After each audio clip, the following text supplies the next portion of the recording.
Royal Guard forced open Donald Trump's briefcase and found the King's sealed treaty inside. What was meant to be a routine state breakfast inside Buckingham Palace began with ceremonial grace, but before noon, protocol had already been breached. A velvet-bound treaty, signed personally by the King, disappeared from its secure case overnight. And as the US delegation prepared to depart, one man in grey uniform noticed a briefcase that never left an aide's side. He asked once for verification. He was refused. So he opened it himself. And what he uncovered at the palace gates didn't make headlines because he stopped it just in time. Now, before we reveal exactly what happened behind that sealed case, tap subscribe with the bell turned on and drop a comment telling us, would you have opened it or let it pass? The documents room at Lancaster House was silent, except for the rhythmic scratching of pen against logbook paper and the soft clicks of archival gloves brushing over velvet. The dinner had ended hours earlier. Most of the delegation staff had retired. Only a few low-level clerks remain, those tasked with verifying, logging and restoring everything that had passed through the stateroom. A desk lamp cast a narrow pool of amber light across the table, where Nathan Price, 23, sat with sleeves rolled up and a meticulous eye for detail. This was his second week assigned to ceremonial documentation, a temporary rotation, but one he took seriously. In front of him lay a catalogue of the day's key diplomatic documents, ceremonial speeches, honorary plaques, and one item highlighted in red ink and underlined twice. Royal Seal, KC1, Draft Treaty, Blue Velvet Folio. To be retrieved by Diplomatic Secretary at 08 unco tomorrow. Price glanced at the time. 23:42. He reached into the secure drawer beneath the table and gently lifted the folio in question. Deep navy blue, edged in soft gold piping, the King's personal seal stitched into the front. It was heavier than it looked. Inside, it held not just the latest draft of the UK-US Heritage Trade Agreement, but a signed diplomatic endorsement from the King himself, to be revealed in public only during the scheduled joint appearance the next day. Price checked the tag, cross-referenced the line number, and marked it present. Then, with care, he placed it into a clear preservation sleeve and logged its return into the night storage box. Or so he thought. He was called away 15 minutes later, a misfiled document in the reception foyer, only gone for a few minutes. But when he returned and opened the secured folio drawer for final checks, the blue velvet portfolio was no longer inside. At first, he blinked, thinking he'd opened the wrong drawer. Then he checked again. Then all the drawers, then the table, then the shelf, then the locked trolley cart. Nothing. The King's sealed treaty portfolio was gone. For a moment, Price just stood there, one gloved hand resting on the lip of the drawer, the other slowly curling into a fist. He knew the chain of custody rules. He knew the penalties for lost diplomatic items. But more than that, he knew what this portfolio represented. This wasn't just some briefing memo. This was the King's personal gesture of goodwill.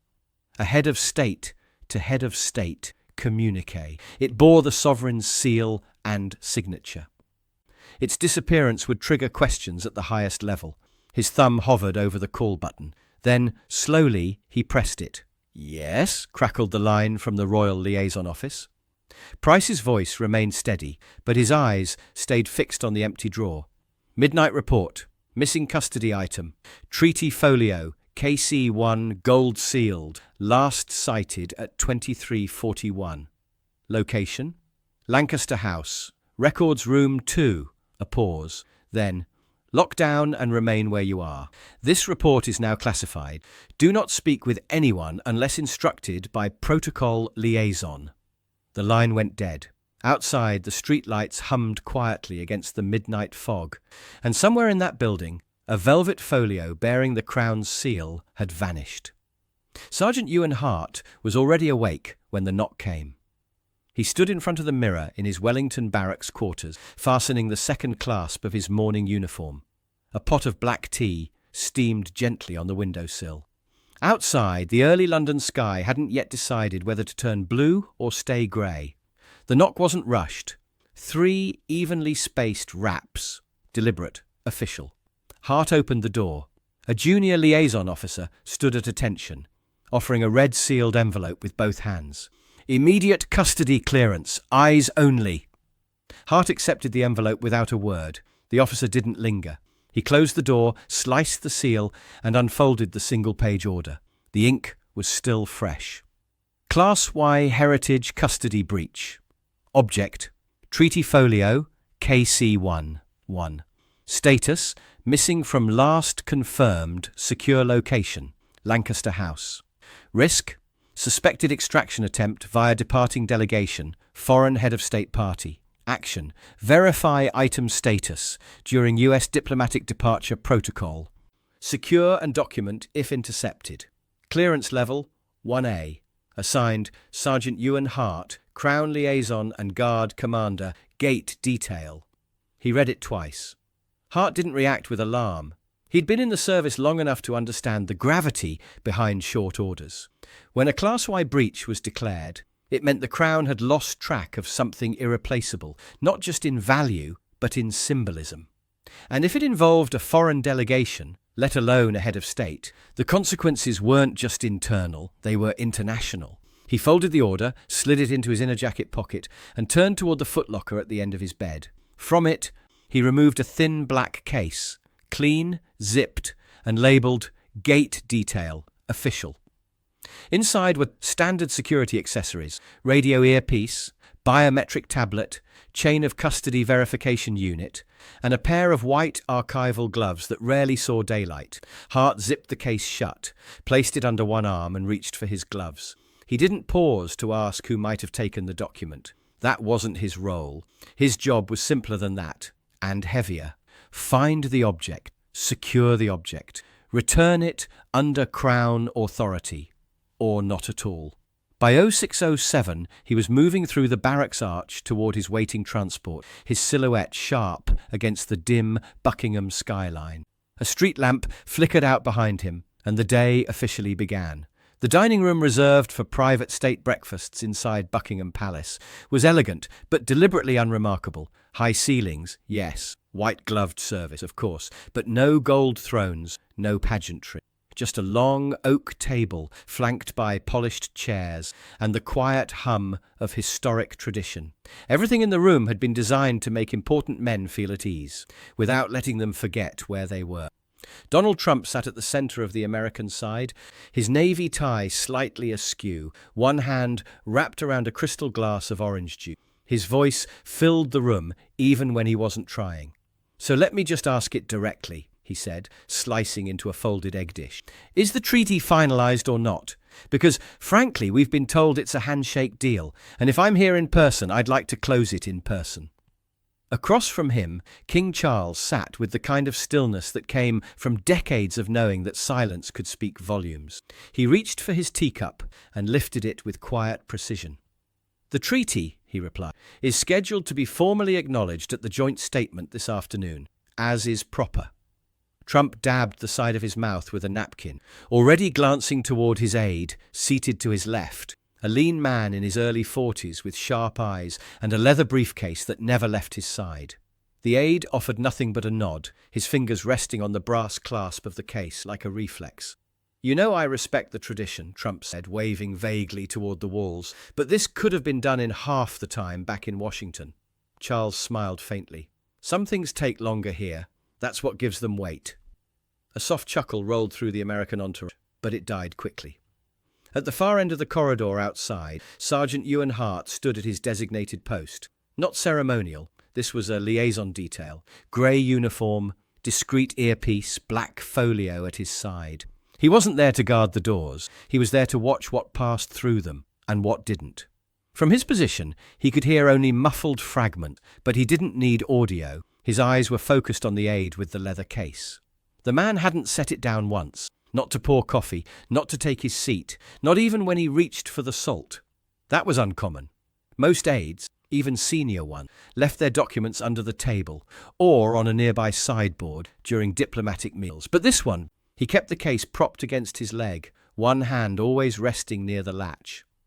Hart made a subtle note in his mental log. That's when the vibration came in through his earpiece. A brief tap tone, followed by a secure signal ping. He pressed once against the unit, clipped behind his ear. A voice. Update confirmed. KC-1 still unlogged. Last known sighting. 2341 treat as potentially in transit. Hart's gaze returned to the case. Still closed. Still guarded. The man didn't even blink. By 09:15, the rhythm of departure had begun. Diplomatic vehicles glided into the inner courtyard of Buckingham Palace with practiced timing, engines idling in silent formation. The US advance team moved briskly, sharp suits, clipped radio chatter, eyes always scanning. From the outside, it looked seamless. From inside the Royal Guard liaison channel, it did not. Sergeant Ewan Hart stood just behind the northeast corridor arch, reading the latest update on his biometric tablet.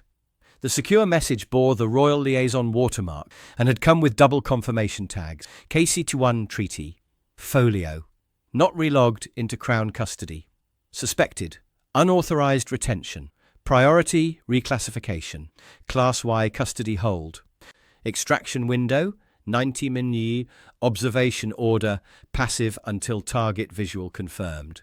Hart exhaled quietly through his nose. It was official now. The blue velvet portfolio bearing the King's seal had not returned to the archives after the previous night's reception. And with the US delegation scheduled to depart before the noon press event, there was now a non-zero chance that the treaty, or an unauthorized copy of it, was about to be removed from British soil. He glanced across the courtyard. The aide with the leather briefcase was back, moving with the inner circle of American staff as they emerged from the breakfast wing, still holding the case close, still never setting it down. Hart tapped once on his tablet and selected Observation Initiated, Gate Transfer. The timestamp locked into the chain of custody log. He closed the device and signaled to the guard command post positioned near the north gate, the vehicle exit reserved for sensitive departures. His message was simple. Shift visual check. I'll take primary position at north gate. No change in formation protocol. Maintain civilian normalcy. 2 guards in grey acknowledged with subtle nods. They wouldn't speak of the shift, not unless directly asked. It was better that no one noticed. Hart walked calmly toward the North Gate checkpoint, past a row of flowering hedges and under a wrought iron arch.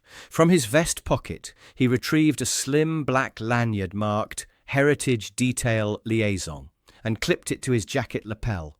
Not enough to draw attention, just enough to grant immediate inspection authority if needed. The press hadn't arrived at this end yet. The official cameras were still setting up at the front of the palace for the midday treaty event. But a few early freelance photographers milled across the distant barricades, scanning faces, testing lenses. As the first vehicle in the convoy began to inch toward the north gate, Hart turned slightly and adjusted his sleeve, revealing the chain of custody tablet embedded into his wrist rig. If what he suspected was true, that briefcase carried more than a few notes and handshakes. It carried a piece of royal authorship that was never meant to leave Crown custody without formal exchange. And if that portfolio passed through these gates, it wouldn't just be a lapse in security. It would be a quiet rewriting of the rules, disguised as a misunderstanding. Hart adjusted his stance, spine straight, boots square against the stone. The game hadn't begun loudly, but it was in motion now. The sound of engines lined the courtyard like a warning. The US convoy moved in silent formation. 2 black Range Rovers in front, a limousine in the middle, another Rover and a diplomatic sedan behind. All windows were tinted, all movements practiced. To the public, it would look like routine departure. But Sergeant Hart saw something else. His eyes tracked the familiar figure, Trump's aide, walking briskly toward the second vehicle, with that same leather briefcase pressed tight against his chest. Even now, surrounded by his own security team, the man refused to let it go. Hart's left hand hovered near the biometric tablet at his waist. He wasn't impulsive. He didn't leap at shadows. But he'd been trained to read patterns, and everything about this aide's body language said custody. Not convenience, not habit, custody. As the aide reached the vehicle, he paused. A Secret Service agent opened the door for him, but instead of climbing in, he turned to speak to someone off mic.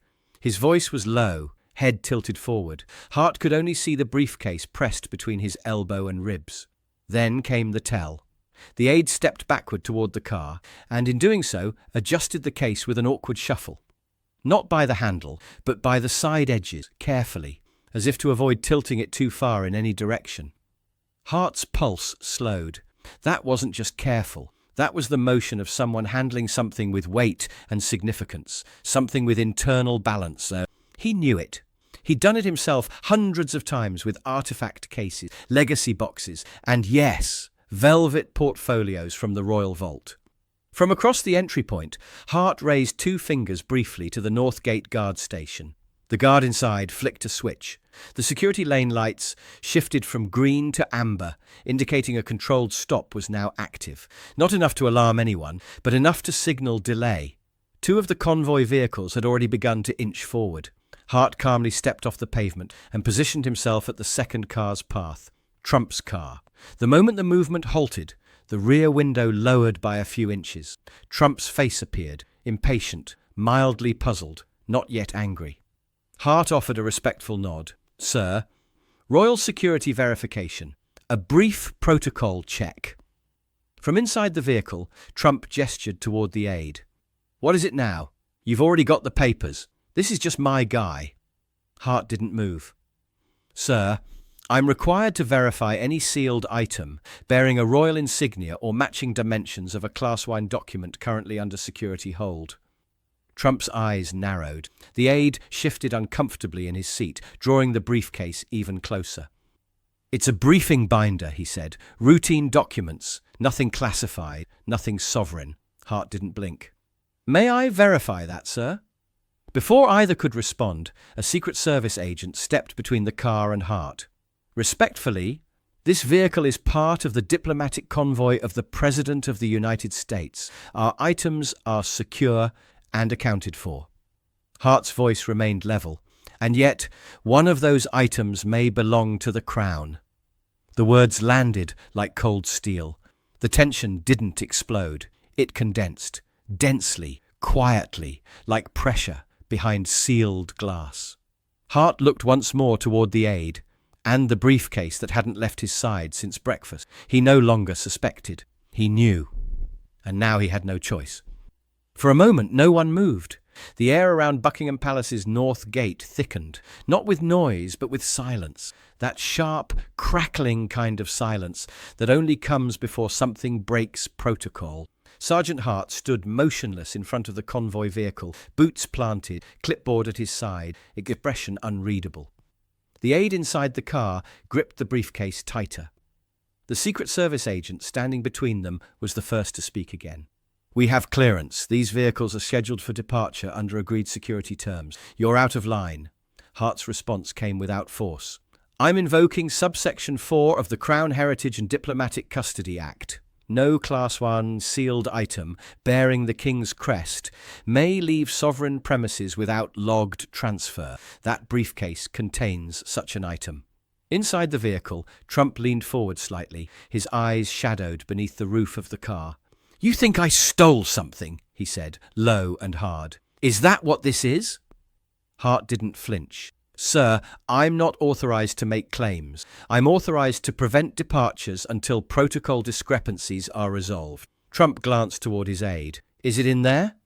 The aide hesitated, just for a moment. Then, "It's possible a copy was included for briefing purposes. No seal was broken." "That's not what I asked." Trump's jaw set. This was supposed to be a private breakfast and a press handshake. And now we're getting interrogated at the bloody gate. From behind the convoy, more agents began to approach. Hart's earpiece flickered with a private channel tone, but he didn't answer it. His focus stayed forward, posture unyielding, not aggressive, but immovable. "Sir," he said evenly, "we're not conducting a search. We're initiating a verification in full view under joint supervision. I will request the presence of a senior Crown protocol officer. Until then, this vehicle cannot pass the threshold." From across the gate, a cluster of long-lens photographers began adjusting their cameras. They didn't know what they were seeing, not yet. but they knew something was off. The convoy had stopped. Voices had risen slightly. A guard had stepped in front of the former US president's vehicle. That was enough. Trump saw it too. "You're doing this in public?" Hart didn't look at the cameras. "You're not being stopped, sir. The object is, and until its status is resolved, it does not leave this courtyard."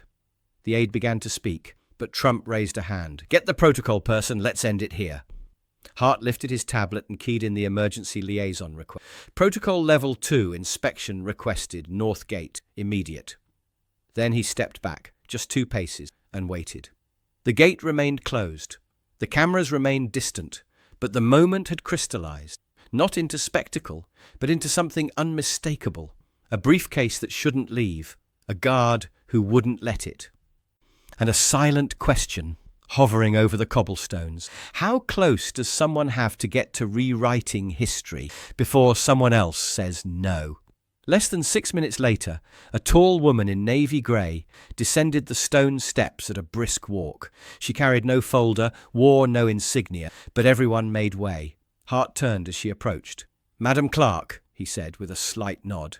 She returned it. "Brief me." He did, in under 15 seconds. She looked toward the vehicle. "May I?" Trump had already stepped out. His coat was unbuttoned, his expression unreadable. "Let's get it over with." Hart's voice never rose above calm. "Sir, I will need you to open the case." The aide hesitated again, then slowly offered it up. Hart took it. 2 steps back, latch open.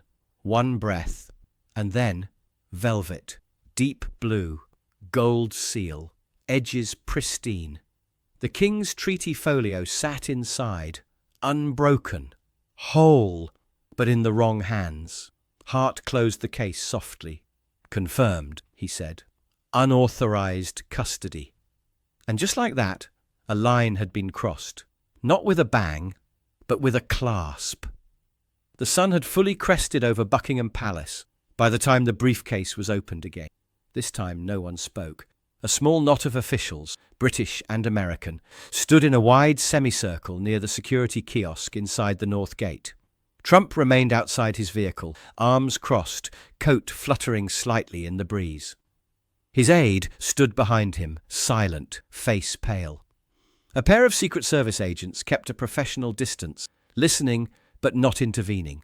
Sergeant Hart held the briefcase in both hands. He didn't open it quickly. This wasn't about speed.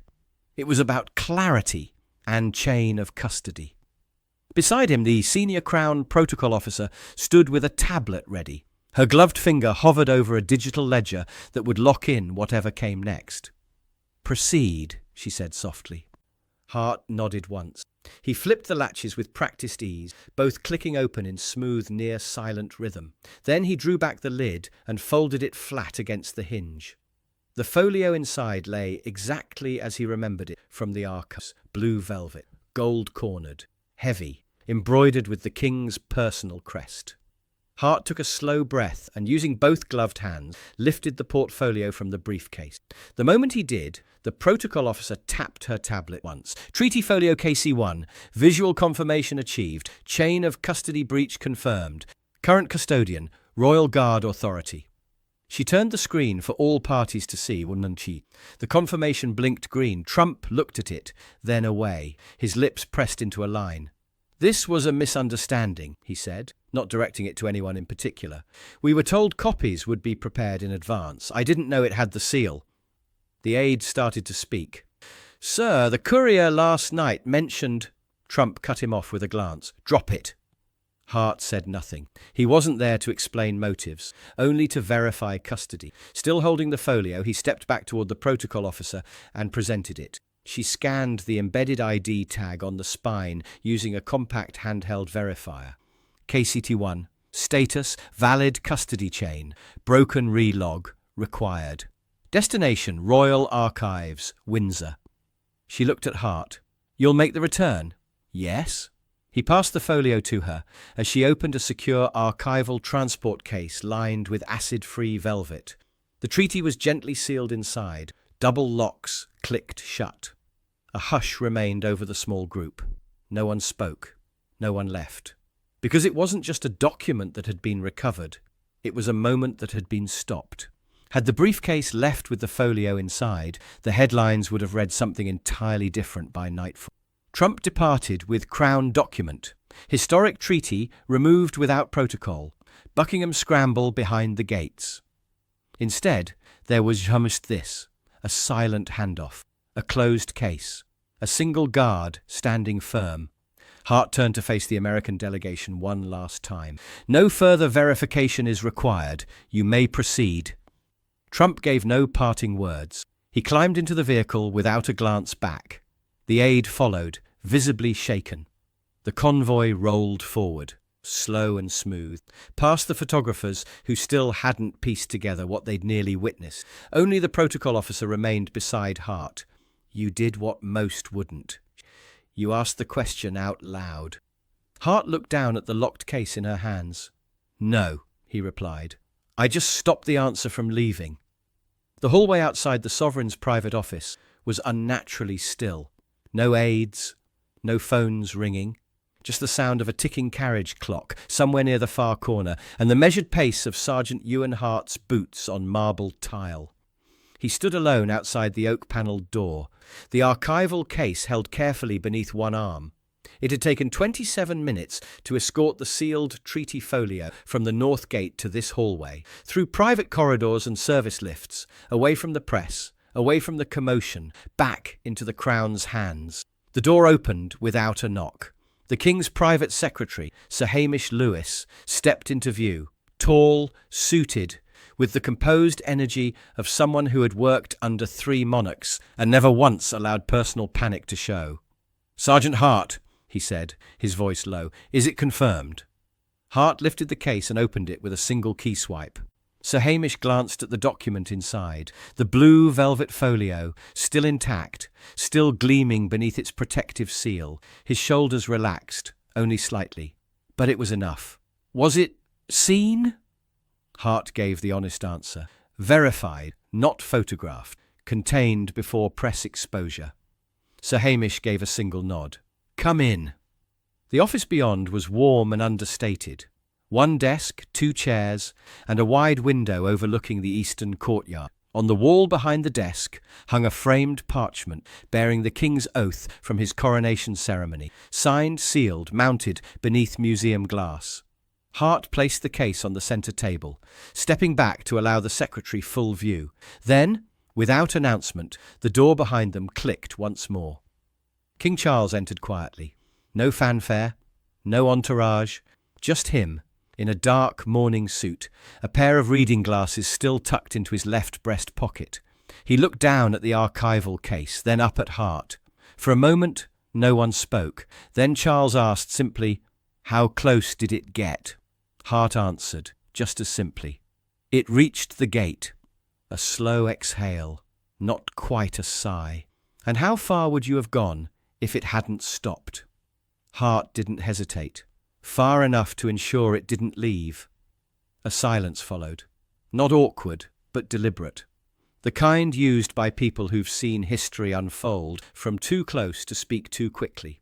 Then the King offered only this. Not all battles are loud. Some are fought in corridors by men who never raise their voices. It wasn't praise. It was something quieter, more permanent. Sir Hamish closed the case and lifted it with both hands. "I'll have it returned to Windsor under vault protocol. No public statement. Quiet resolution." Charles gave a final glance toward Hart. "Thank you, Sergeant." Hart gave a sharp nod. "Your Majesty." And then, just like that, the moment passed. No medals, no speeches, just a treaty returned, and a man dismissed by silence, which, in this place, meant everything had been done right. By the time the American convoy rolled through the palace gates and into the light drizzle on the mole, the mood outside had already returned to routine. Cameras flashed. Reporters shouted half-formed questions. No one knew what had nearly happened. From their perspective, the delay had been procedural, maybe a document check, maybe a routing issue. Nothing unusual, nothing newsworthy. No statement would be made, and no explanation would be offered. And that, as far as the palace was concerned, was exactly how it should be. From a small overlook inside the north-facing arch, Sergeant Ewan Hart watched the final Range Rover disappear into traffic. its tinted windows swallowing up any trace of what had been inside. He didn't wave. He didn't need to. The job wasn't about goodbyes. It was about endings that don't leave a trace. He turned and made his way back through the West Corridor, away from the procession of press vans, now repositioning themselves for the afternoon treaty ceremony. In his hands, Hart carried the chain of custody tablet, still active. On its screen, one entry blinked gently. Item KC1. Status in transit. Secure hold. Final destination. Windsor Archival Vault. Custodian. Sijin E. Hart, Escort. Timestamp. 11:32 BST entry. Log verified. Yes security rank. Heritage Class Y remark. Breach contained. No public incident. Hart tapped the entry and added his final notation. Item intercepted at departure gate. Treaty document returned intact. No escalation. He pressed send. The green light blinked once, then disappeared into the internal registry of the Royal Archive, where thousands of historical artifacts slept, and this one would return, unseen by the world. Outside, a palace gardener swept wet leaves into neat rows beneath the trees. A pair of visiting schoolchildren pointed up at the guards in bright red tunics along the front perimeter, their laughter muffled by the rain.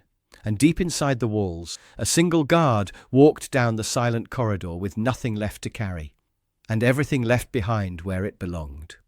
He had not prevented a war, he had not uncovered a scandal, but he had stopped something quieter, a rewrite, a repackaging, a moment of ceremony, quietly co-opted for spectacle, until someone stood still and said, "No further."